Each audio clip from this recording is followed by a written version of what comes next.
a quote to you, and I was reminded about this this week, just reading some things. It says, "It was the best of times and it was the worst of times. It was the age of wisdom and the age of foolishness. It was a season of light and a season of darkness. It was the spring of hope and the winter of despair." Now, you read that and you can easily think, man, that was written about our world today. It was written about 2020. But you know what? It wasn't. You know when it was written? 1859. That's the opening of The Tale of Two Cities by Charles Dickens. I mean, that's 1859, and he's writing about this season of hope and season of despair and light and darkness. I mean, you would think, man, that's today. And here's what we learn from this, is that, we live in a world that unfortunately does not change much, does it? If in 1859 Charles Dickens was saying, boy, this is, just look at the difference between light and darkness. Look at the world we live in. It is both great hope and great despair. And you know what? That's true. It's the world in which we live. But it's also, we recognize this as, you know what? That's us. I mean, that's me. I mean, just think about the last few weeks that you've been through. Have there been times of great hope and times of great despair? Have there been times of great light and times of great darkness? And I think we all can probably identify with that. We all can say, yeah, I've been there. Yep, been through that. Yep, life goes up, goes down, goes right, goes left. I mean, I don't know whether you follow the stock market, but this week it's like up, down, up, down, up, down. I mean, it looks like a roller coaster, a bad one that you get sick on whenever you get off. It's terrible. I mean, and life feels that way sometimes, doesn't it? I mean, about the time you think things go right, they go wrong. About the time you think things are hopeless, all of a sudden, hope springs eternal. And back and forth we go. And the Apostle Paul, as he is writing the book of Philippians, he's in one of those moments. I mean, I want you to think about Paul's life for just a second. I mean, he grew up a Jew, a Pharisee. I mean, he was a Pharisee of Pharisees. He was a good one. I mean, he was at the forefront. He was flying high. All of a sudden, God meets him on the road to Damascus, and now he's hated by the same people that used to love him. And then all of a sudden, he finds himself distrusted by the people that he's now joining in faith. And then all of a sudden, he's a missionary. And then all of a sudden, he goes to plant a church, and then he's stoned. And then he's run off to another city. And then there's a riot. And then he goes, plants another church, and there's another. I mean, back and forth he goes. And I think, again, we can kind of identify with this. The world just kind of pushes and shoves and pushes and shoves and pushes and shoves. I mean, about the time we think, and Paul himself, one moment he's planting a church, people are coming to Christ, miracles are happening, and the next moment, he's having to flee because people are trying to kill him. I mean, this is a lot like life if we really think about us. I mean, we have those moments where, man, things are just going well. I mean, the job's going well. I'm feeling good. Actually went to the gym this week. I mean, it was just fantastic. And then all of a sudden, what happens? Well, all of a sudden we get a phone call. All of a sudden we get a text. All of a sudden we get an email. And things change. Now, it's an important thing to think about. Is that one of the things that Paul mentions in Philippians is that he makes a statement that just seems almost nonsensical. Because Paul, at this moment that he's writing this, is in jail. He's in jail. He's chained to two guards. I mean, conditions aren't exactly perfect. If you remember how we talked about the fact that, he's chained. This is Nero that has him chained up. Nero, who hated Christians with a passion. If you know anything about history, Nero was not exactly Christians' best friend. Okay? And things are not going well. But in this moment, Paul writes something we're going to look at here. And he says, to live is Christ. Well, you know what? Most of us can say that on the mountaintop. Most of us can say that when things are going, I love Jesus because things are awesome. But let things get into despair. And can we really say it at that moment? And that's what makes this all the more amazing, is that, he's jailed. He doesn't know whether he's going to live or die the next minute. He finds himself in this moment as he's writing to the church at Philippi, and he says to live as Christ. Yeah, and like I said, if he were to say, man, things are just really hard.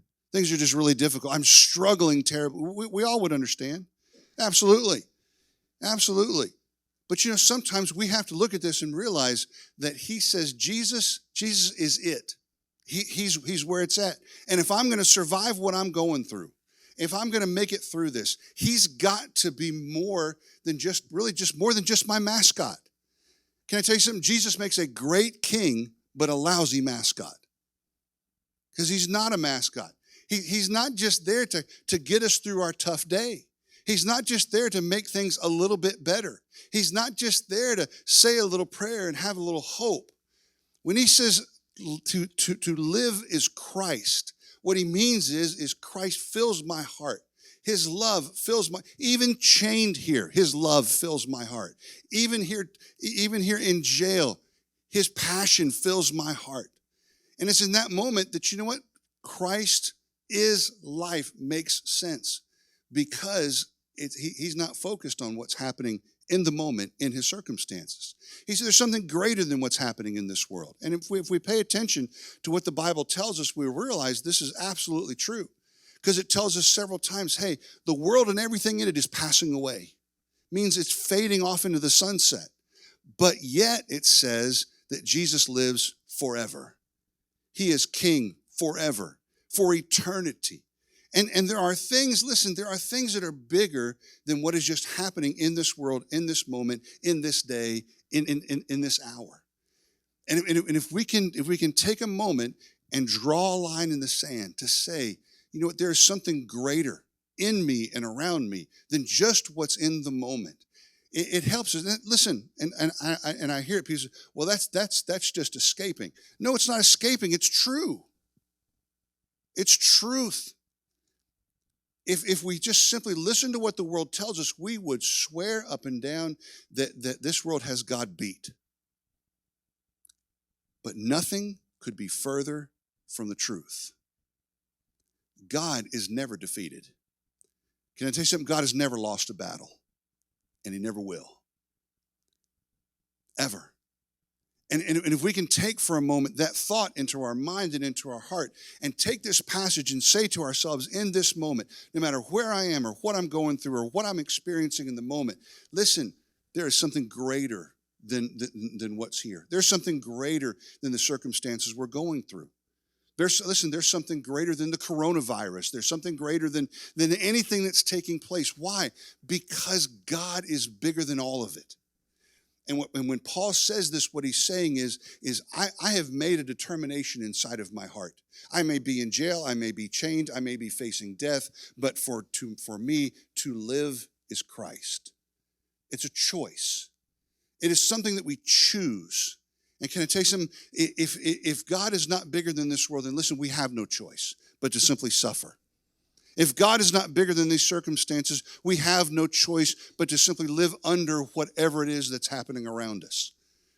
But God has not called his people to just live under whatever is going on. That's not his call to us. So as we dive into this passage, we're in Philippians chapter 1, starting in verse 12. And the first thing I want you to see is this, is that Paul focused on Jesus' mission. It was his driving force in life. And let me just tell you this really quickly, because I know when we begin to talk about this, some people go, well, that's just not me. Don't check out.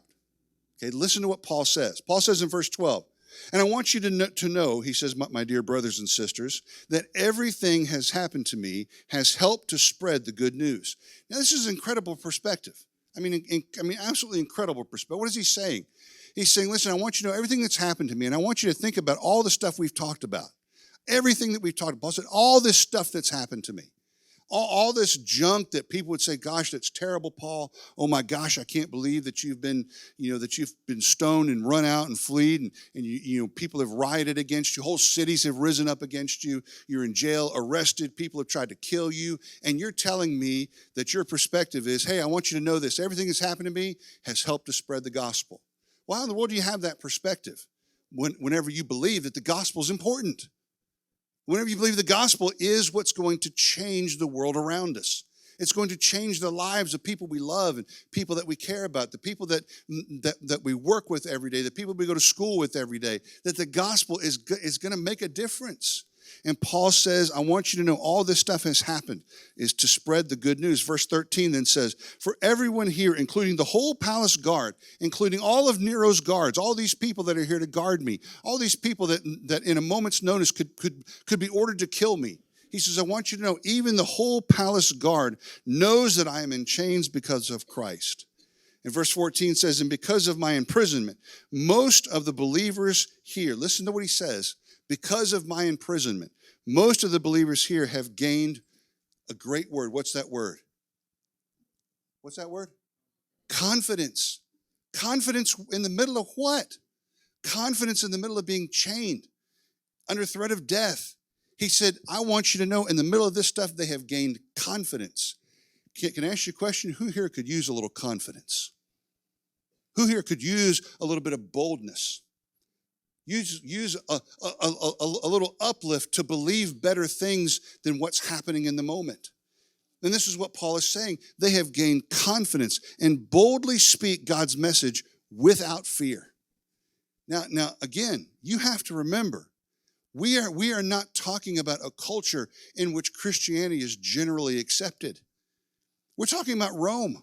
We're talking about Nero, who is actively persecuting Christians. And he says, in the middle of this stuff, most of the believers have gained confidence and they speak without fear. And this is incredible stuff, because most of us would say, well, don't we need to wait until the conditions are right? Don't we need to wait until things are better? Don't we need to wait until people are better before we go and be bold? No, why? Because our boldness does not come from the world around us. Our confidence doesn't come from the world lining up in our favor.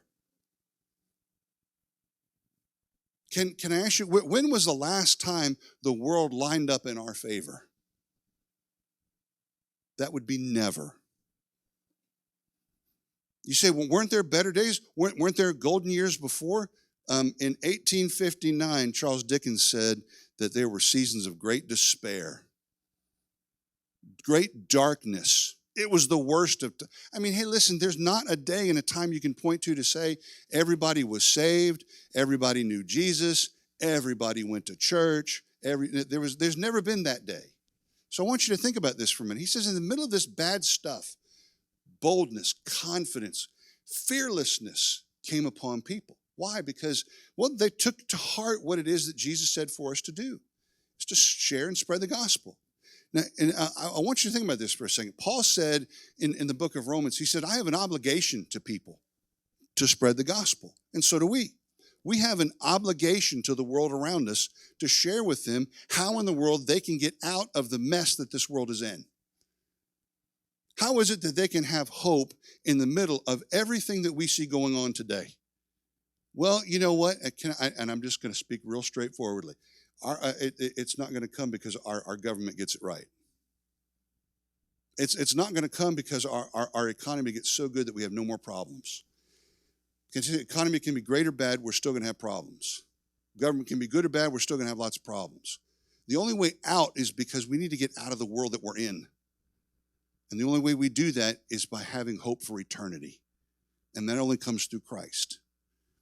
The gospel is the way forward. But here's a truth that we need to come to realize today.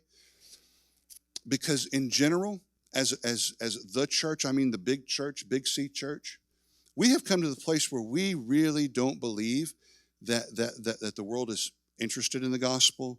We don't believe there's much hope going forward. We just, we have this sort of all is lost kind of mentality. And you see it all over the place. I mean, you see it everywhere. I don't mean to get like too personal, but you read the Facebook posts of a lot of Christians, and you would swear that all is lost. There's no more hope for this world. There's no more hope for America. There's no more hope for people. It's terrible, terrible, terrible, terrible, terrible, awful, terrible. And then we stand up and say, share the gospel. And inside of our mind and our heart somewhere, we just simply say, yeah, that would be nice. But we've stopped believing that the gospel can radically change people's lives. I want you to listen to this verse out of Colossians chapter 1. And I want you to listen to it. I want you to take it to heart. Paul, talking to the church of Colossae, says this. He said, the same good news that came to you is going out all over the world. It is bearing fruit everywhere by changing lives, just as it changed your lives from the day you first heard and understood the truth about God's wonderful grace. Now, just hold that verse up there for a second. Listen to what he says. The same gospel that saved you is going forth into all the world. And you know what it's doing? It's bearing fruit. You know where it's bearing fruit today? Do you realize one of the fastest growing Christian populations in the world is in Iran, percentage-wise? So much so that the Iranian government is getting concerned because so many people are converting to Christ. Now, can I tell you something? If you just turn on the mainstream media, are you ever going to hear that? No. You're never going to hear that. Can I tell you something? We need to get our nose sometimes out of the mainstream media and start reading about Jesus to give us some faith. Because Paul says this gospel is effective. And I tell you, if some of us have stopped believing that the gospel can change people, as if somehow the world has changed so much that it overpowers the truth of the gospel. No, not even close. It's to the point that we as the church have got to reignite our belief that Jesus changes people. We got to reignite our belief that, you know what, the gospel is greater than sin, that God's grace is greater than all of our sin, that when Jesus died on the cross, he died for all sins everywhere of all people, that there is nobody that is too far to reach, that is too far gone. There's nobody that's out of God's reach. Isaiah says that God's arm is not too short that it cannot save. And we've got to reignite our belief that, you know what, that's true. That's true.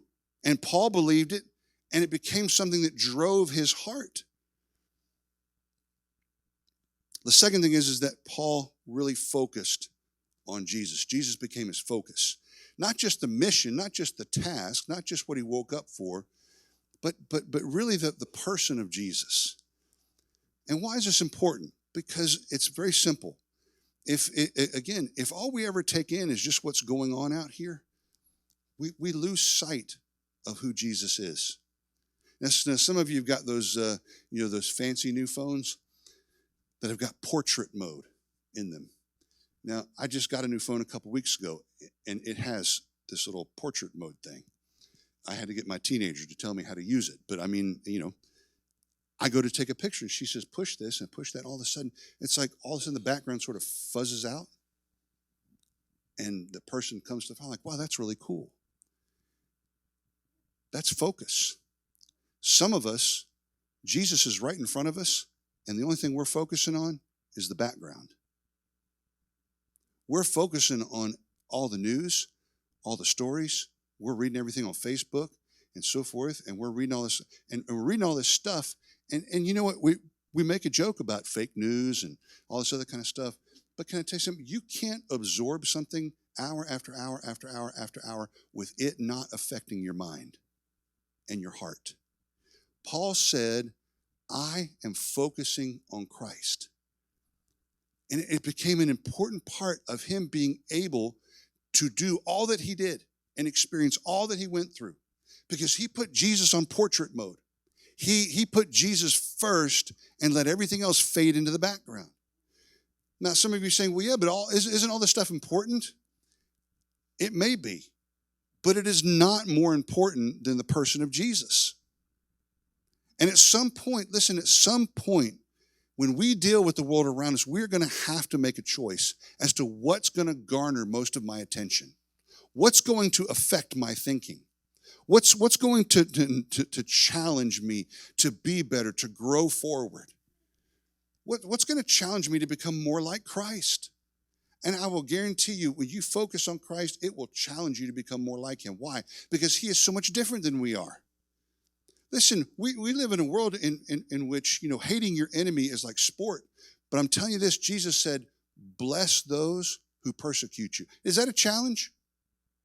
You bet it is. Why? Because as Isaiah says, his thoughts are not our thoughts. His ways are not our ways. I've got to push forward if I'm really going to become like Jesus.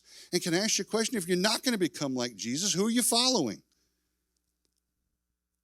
Listen to what Paul says in this passage in Philippians chapter 1. We're going to start in verse 20.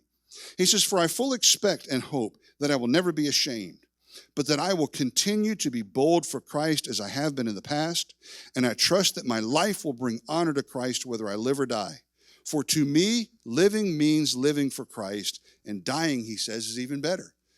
Well, did Paul have like some kind of death wish? No. Paul just knew that heaven was awesome.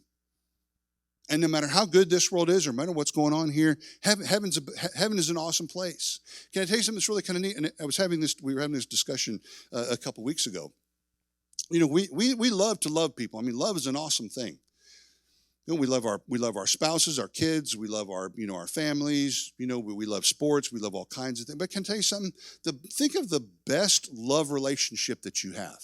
Maybe it's with your mom, your dad, your best friend, your spouse, I don't know. The best love relationship that you have. Do you realize that the best love relationship that you have on this earth is still tainted by sin? And the best love that you have is still not fully love because it's tainted by sin. Some of you know that just driving here this morning because you experienced it in your car. But let me tell you something. When we get to heaven, we get to experience love without sin. No agendas, no hatred, no anything, no nothing. Just pure love. Now listen, that's what Paul says. He says, I'm so focused on Christ, I know this. To live is Christ. I want to experience every bit of him today. But I know that when my day comes, heaven is going to be better. It's going to be glorious. It's going to be wonderful. And some of us would say, well, I don't want to think about heaven. Yes, you do. It's not that you simply want to go there tomorrow, but you do need to think about it because it helps you to lift your head up above the mess around you. To realize that there is a place that I am going to, that all of this stuff I'm dealing with disappears. Where justice is true and right, where God makes everything right. We look at the world around us and we say, how in the world can we possibly deal with all of this stuff? Who in the world is going to solve all of this? God is going to solve all of this. And when the day comes in and we depart from this place, when Jesus returns, all of this mess is going to disappear. There is hope in the middle of everything that we're going through. There is hope. And we need to cling to that hope as if it matters to us. Because when we put Jesus in portrait mode, when we put him first and we put our focus on him, we learn about him, we worship him, we grow in him, we develop our heart and our spirit. It is amazing how much better we can handle the things around us. In Philippians chapter 3, Paul says this in verse 8. He says, yes, everything else, he says, and he's looking at the word, everything else is worthless when compared with the infinite value of knowing Christ Jesus, my Lord.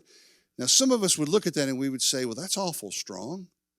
I mean, everything is worthless. The key word here is compare. That's the key word. He says, when I really look at everything else, he said, I count all of this stuff, and he uses a really strong word. I count all of this stuff garbage compared with the value of knowing Jesus, knowing him, following him. Yeah, and here's a kind of a simple thought. You know, when we think about our daily choices to how we're going to live, Paul says, I looked at it and I said, there's nothing better for me to do than to pursue Jesus. Than to pray and study and learn, grow, worship, follow. Because Jesus said this, I am the way, I am the truth, and I am the life. Well, if he's not your way and truth and life, then who are you following after? Where is your focus? If my way is sinful, if my truth is what the world tells me, if my life is based on whatever I can do to make myself feel good, you got to wonder, who am I following? Because either he is who he says he is or he's not. We can't just sort of redefine Jesus however we wish. And so at some point we need to make a choice when we compare Jesus' everlasting love, abundant grace, great compassion and mercy upon us. When we look at that and then we take a look at the world and we say, you know what? The world is merciless. Any of you ever made a mistake around the wrong people and they never let you forget it? Any of you experience life in which there's little love and no mercy? You ever feel like every day you get up and you go to work, and the place you go to work, I mean, it's just, I mean, I know it's going to be a battle Monday through Friday. You say, and I hear it. It's hard to be a Christian where I live, work, my family. And you know what? You're probably absolutely right. But where did it ever tell us that living for Jesus would be an easy walk, flowers and roses? No. Paul said, in the midst of what I'm going through, here's what I choose. I choose to look at the world and listen and compare it to Christ. Most of us look at the world and kind of push Jesus into the background. But Paul says something at the end of this passage that is, to me, is kind of where this whole thing sort of boils down to. Because we can look at the mission and we can say, wow, yep, you know, we got to do a better job of reaching this community. And can I tell you something? We do need to do a better job of reaching this community. Always. Why? And here's the truth. You could put 15 churches. Let's put it this way. You could fill every church building in Clinton on Sunday morning twice over. And guess what we would still have more of? Lost people. We could fill our building 3 times on Sunday morning. We could wear poor Stephen out with worship 3 or 4 services a weekend. And guess what? We still would have lots and lots and lots of lost people. We're never going to run out of it. And Paul said we need to focus on that mission, and that's true. We need to choose Jesus in the middle of this world, and that's true. And some of you this morning need to make a choice about that. Because some of you this morning, hey, we had baptism this morning. Somebody chose Christ. And for some of you this morning, that's what you need to do. You need to look at this world, and you need to look at your life, and you need to say, you know what? Jesus is better. Forgiveness is better. Mercy is better. Joy is better. Eternity is better with Jesus than it is with what I am dealing with right now, which is my sin. And that's true. But Paul, when he finishes this, simply says this: you need to fight for it. Now, I'm going to tell you something that I have just seen. We have become better at complaining than we have at fighting. And I don't mean fighting with each other. I mean fighting with evil and fighting with lostness and pain and suffering. We've gotten much better at putting ourselves in a position of looking for sympathy rather than power, looking for pity rather than strength. And let me tell you something. Jesus did not die on a cross so his church could be pitiful. He did not go through what he went through so we could complain. He died on a cross taking the sins so that we would fight for what is right, fight for holiness in our own life, fight for salvation in the lives of others. We've come to the place where we don't see that as possible. Remember, gospel doesn't work anymore. Yes, it does. The world is an ominous place. Yes, but Jesus is better. And we've got to come to the place where we fight for that. Listen to what he says starting in verse 27 in Philippians 1. He says, above all, you must live as citizens of heaven, conducting yourselves in a manner worthy of the good news about Christ. Wow. Not a bigger challenge out there.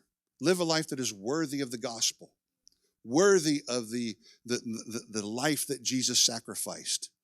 If that doesn't challenge you forward, I'm not sure what does. Push yourself to live like Jesus. Not just live at whatever the world is pushing you into. Listen, when Jesus was here, he led his disciples through those things. We need to be led, not pushed. I need to be led by Christ, not pushed around by whatever's happening in the world around me. You know, sometimes what's happening stinks. It hurts. But be led. Don't be pushed. So he says, you know what? Live a life that is worthy. Then he says, whether I come and see you again or only hear about you, I will know that you are standing together with one spirit and one purpose, fighting together for the faith. And church, that should be us, fighting together for the faith. Not fighting with or fighting against, but fighting together, joining arm in arm, heart in heart, to fight together for the faith. Because let me tell you something, the world is not going to make it easy for you. People are not going to make it easy for you. We've experienced this. We know this. Junk is going to happen. Can I tell you something? Listen, about almost 11 years ago now, my mom died. It was the most horrible thing, terrible, awful. I mourned and grieved. And guess what happened the next day? The sun came up and people went to work. And I'm like, really? Why doesn't the world stop and let me mourn? You know why? Because the world doesn't stop. It doesn't wait for things to be right. It never does. Our enemy is unrelenting. The world is unrelenting. It does not stop. It doesn't cut you a break. So listen to me. If there is a fight going on and only one person is fighting, the other person is going to what? Lose. And the church for too long has been on the losing end of this. We don't need to be on the losing end anymore. Paul says we need to fight together for the faith. We need to contend for the things that are right and true and holy and good. We need to fight for love in our families. We need to fight for love in our church. We need to fight for righteousness in my heart. We need to fight for righteousness among ourselves. We need to fight for mercy to come into my life because the world is trying to tell me you're guilty, you're shameful, you're terrible. I need to fight to have that stuff inside of me. And if you're not fighting for it, you're going to lose. And there are too many of us this morning who feel like losers. Jesus did not die on a cross, raise again the third day, conquering death and the grave so you could be a loser. Contend together, fight together, do the things together you need. Why? Paul says in verse 29, for you have been given not only the privilege of trusting in Christ, but also the privilege of suffering for him. We are in the struggle together. You can't say it any more straightforward than that. So how do we do this? First of all, we plant our feet. What does that mean? How do I live this life that Paul wants me to live? He's commanding me to live. Plant your feet. Stand firm together. Stand firm for the gospel. In other words, know where you stand. This is very simple. If you don't stand somewhere, plant your feet, you're going to get pushed around. And you're going to waver from day to day about what's right, what's good, is it possible, can God do this? And you're going to be shoved and pushed around. For some of us, it is the decision that, you know what, this is what I believe, and this is where I stand, and this is where I'm going to be. And some of us need to make that choice. And you know the best time to make a choice is when you're thinking about it. And Brandon put it perfectly this morning. If you're struggling with where you stand with God, you need to figure it out. When? Today. Now. Why? Because you know what? This world is unrelenting, right? I don't know. I don't know what's going to happen whenever I leave this building. I don't know what I'm going to face. I don't know what kind of phone call I'm going to get. I don't know what kind of text is waiting on my phone. I don't have any idea. But if I don't stand somewhere and I'm not sure about who I am in Christ, you know what, I'm likely to get pushed and shoved around by whatever hits me. As James says, the double-minded man gets tossed to and fro by every wave that comes along. And I tell you what, man, the world puts out a lot of waves. And some of us just feel rocked.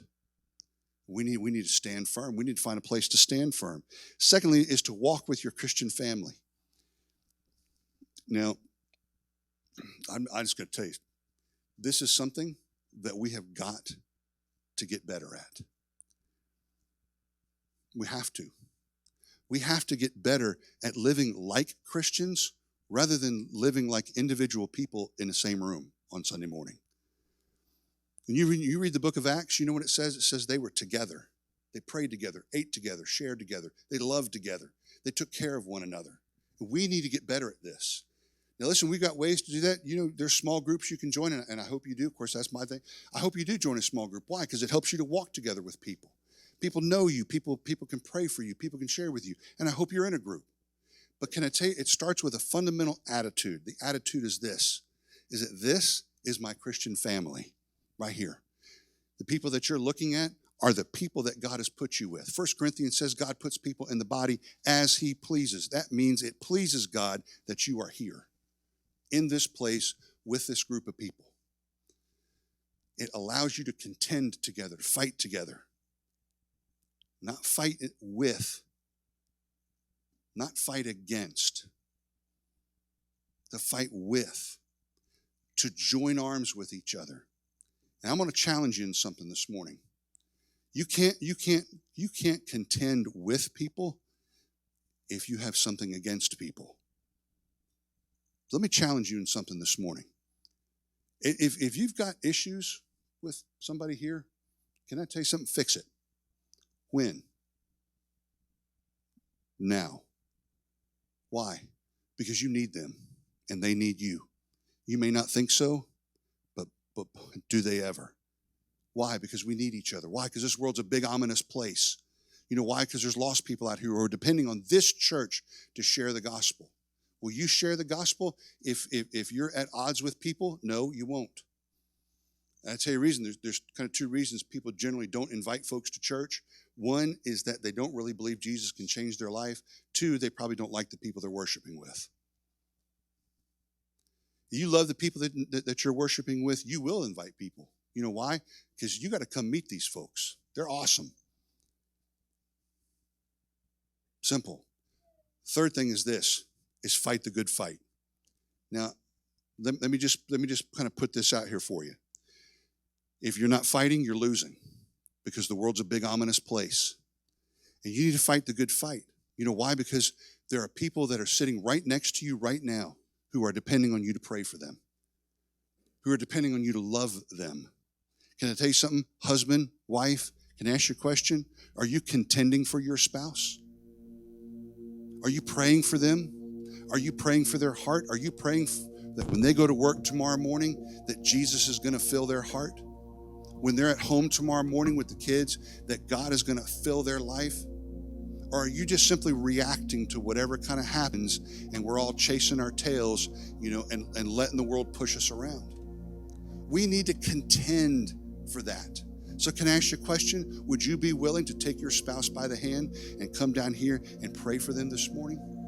If your spouse isn't here, would you come down and pray for them this morning? Lift them up before Jesus. Pray that God would fill their heart and bless them. Let me ask you, do you have a coworker who is in pain, who is hurting, going through a divorce, going through a hard time, about to lose their job? Would you contend for them this morning? Would you pray for them? Would you say, you know what? I am here. I am Christ's representative on this earth. Would you pray for them this morning? Would you commit yourself to share the gospel with them? Would you commit yourself to say, you know what? I'm on mission with God. I believe the gospel can change their life. Maybe you've got a lost family member, a lost son, a lost daughter, a lost cousin, brother, sister, mother, father. Would you contend for them today? Would you fight for them today?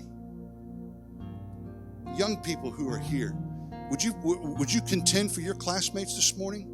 Because you know what? There are some kids that you're sitting around every day in school who are thinking about drugs, who are thinking about suicide, who are struggling with terrible home lives. And you know what? There may not be a single solitary soul that is praying for them.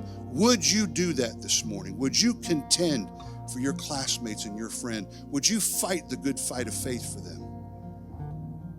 Or are we just going to sit here another day, talk about how bad the world is, people are hard, they're terrible, it's hard, it's difficult, and we'll walk out the door whining once again? And you know what's going to change? What's going to change? What's going to change? Nothing. Nothing. It is time to draw the line in the sand. I'm going to contend for my wife, my husband. I'm going to contend for my kids. I'm going to pray for them. I'm going to pray over them. I'm going to pray for the people they encounter. I'm going to pray for my coworker who's struggling. I'm going to pray for my cousin who's lost. I'm going to pray for my son, my daughter who is struggling with drugs. I'm going to pray because I'm going to contend for the faith. I'm going to commit myself to share. For some of you, you need to contend for this church. You need to pray for its witness. You need to pray for love to conquer in this place. Are you willing to contend for your church? Are you willing to fight the good fight of faith? Or are we going to walk one more day, talk about how hard it is, and hope that somehow somehow, some way, it'll change. If you're not fighting, you're losing. And I don't know about you, I'm tired of losing. I'm tired of feeling like I'm just getting beaten. I'm ready to contend. I'm ready for the fight the people that I care about. I'm ready to fight for the people that I love. I'm ready to fight for a gospel that I believe is true. Are you? If you are, in a minute, we're going to open up this altar. And you're either going to fight or you're not. We're either going to contend together or we're going to lose. We really don't have a choice. Listen, Jesus is going to conquer. He's going to overcome. I just want to be with him when he does it. I want to be walking that walk and fighting that fight. So can I say, if you got something that you need to clear up with somebody, do it. Contend for peace. You got a brother, sister, mother, father, husband, wife, child that you need to pray for, to contend for, to fight the good fight of faith for. Let's do it. Let's not wait another moment, another day. Let's not wait for things to be right, conditions to be right, problems to be solved. Because how many of you know that once one problem is solved, another one creeps up, right? It just happens. We can't wait for things to be better. Let's pray together. Father, we come before you and we ask today that you give us